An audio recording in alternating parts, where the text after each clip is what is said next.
لما ربنا بيحميك، اللي عايز يأذيك بيخدمك وهو مش واخد باله. بيأذيك أذية بتخلي حاجات تنمو جواك وقدرات ومهارات ومعتقدات بتراجعها. بيكبر فيك كل حاجة ضعفت بسبب رغد العيش. رغد العيش. وساعات النعمة لما بتزيد، ساعات مننا ناس كتير بتكسل.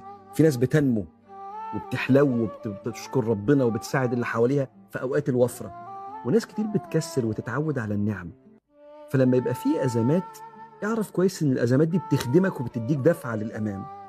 فاطمن لإدارة ربنا وتوليه لشؤونك، بس أنت امشي صح.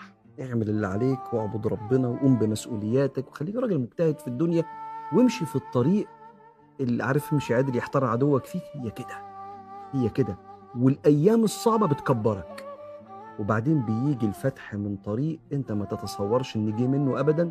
يمكن يجي من